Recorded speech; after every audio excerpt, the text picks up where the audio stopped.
Thank you, Cathaoirleach. Look, may I first state that my comments and thoughts outlined in this statement are with the utmost sensitivity and respect for the people and families who have been affected by mental health challenges in any way. Suicide is a major issue. In 2014, the total suicide figure in the Republic was 459, 10% per 100,000, with 368 males and 91 females unfortunately taking their lives. The undetermined amount of deaths was 62. The rate in Northern Ireland was 268, which is 14.8% per 100,000. We must also be mindful of the statistics on open verdicts, car accidents, drownings, etc., as these too can be as a result of suicide. Ireland has the 4th highest rate of youth suicide in Europe after Lithuania, Estonia and Finland. On debating this issue, we must also take cognizance of self-harm and attempted suicide. In 2013, there were 11,061 of these cases recorded. We need to be mindful of the bereaved and work on measures to help and support them. We must do everything we can to research and find the triggers and causes in order to offer preventative solutions. Early intervention, treatment and healing are a must. Stigma, which has been mentioned by other deputies, stigma continues to be a major barrier in seeking help with mental health. A 2012 poll carried out by St Patrick's University Hospital Dublin showed that 20% believe those with mental health problems are below average intelligence.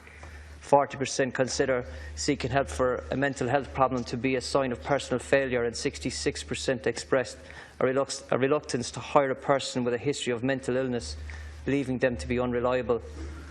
30% said they would not be willing to accept someone with a mental health problem as a close friend. These are shocking findings.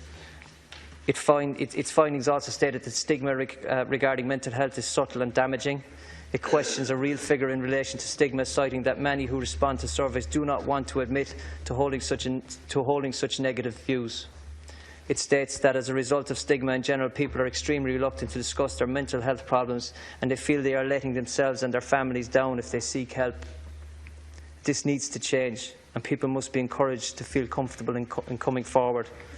And Cathaoirleach, this is a problem for everyone, for me, for everyone, for society and for the country as a whole. It needs to be addressed. Other areas of particular attention are around the newer issues of cyberbullying. Having worked in digital media, I understand the enormous positives around social media and what it can do for people, but we must also be mindful of the harm it may cause to particularly young people when used in a bullying fashion. Addiction is another area that needs further research and attention. For those with an addiction and a mental health difficulty, there are often barriers to accessing mental health treatment until the addiction has been brought under control, putting this group in a potential catch-22 situation that can lead to added trauma of homelessness. From the other end of the spectrum, being homeless puts people at high risk of developing mental health distress. Homelessness exposes people to a risk of trauma, violence and lower self-esteem, while the living conditions and chaotic lifestyle of the street make it difficult for people to access mental health services until they are at crisis point. Solutions to combat these problems, we need to focus on research and education. There has been used in other instances, such as the sporting organisations and business organisations, such as data mining and analytics. I think this would be an area that we could take some cognizance of and take some research from in applying it to this field in order to find solutions. We need to find the root causes with a view to preventing healing. As I said, I understand that my use of language here is particularly cold in outlining this, but again assure you it's with a view on the human toll that's involved here. It has to be highlighted that a number of voluntary initiatives have risen over the years that are doing phenomenal work in this area and need to be commended. Education, I believe, is the key to changing of attitudes and destigmatising mental health issues. In the past, we have a huge momentum behind advertising awareness for ill health of smoking and traffic or trauma of traffic accidents as they happened. We must also push awareness and initiatives on mental health. It's not a personal failure for someone to seek help. We must also have the awareness that oftentimes a person needs someone to offer to make that move to seek help, in that the psychological barrier in doing so themselves is too much to take on. Even if the person has decided to make the call, the actual process of making the call can be too difficult.